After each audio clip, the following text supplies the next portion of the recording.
Hello everyone, in this part of the video series I would like to show you how I made the jib for my dinghy.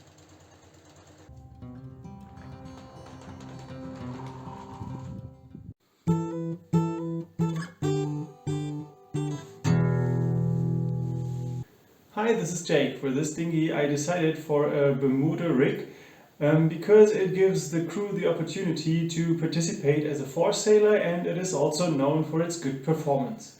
When designing the sails, it turned out that the position of the centerboard and the shape of the hull required a center of effort that is relatively far back.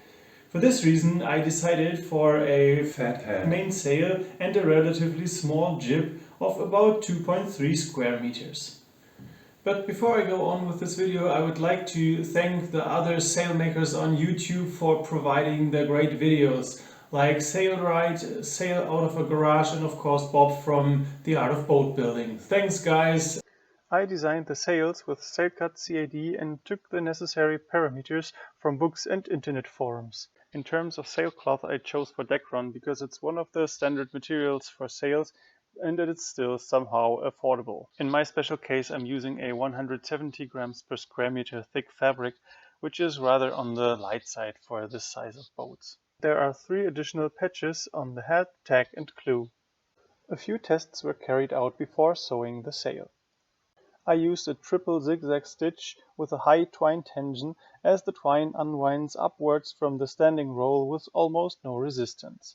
I also tested up to 10 layers of Dacron can be sewn on top of each other with this machine.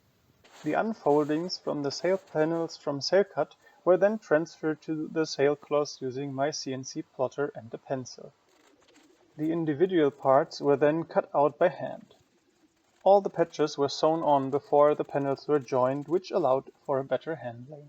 The patches were positioned using spray adhesive in a way that the largest patch was on the outside. Then all the edges were sewn together. Once the patches were finished, the panels were sewn together. Basting tape was used for this, and great care was taken to ensure high precision. The upper edge to which the hem overlaps was also drawn onto the panels using a CNC plotter.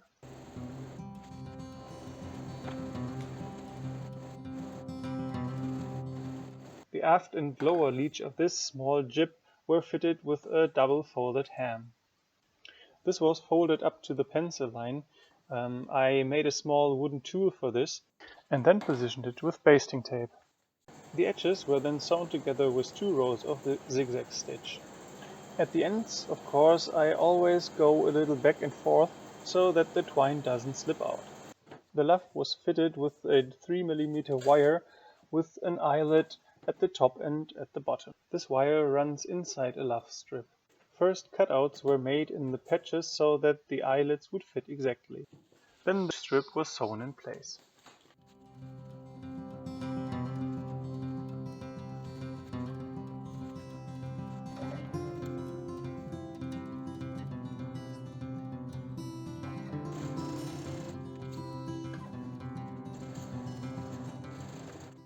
After that, grommets were attached, for which I used hole cutters in the respective size, a hammer and a rubber mat.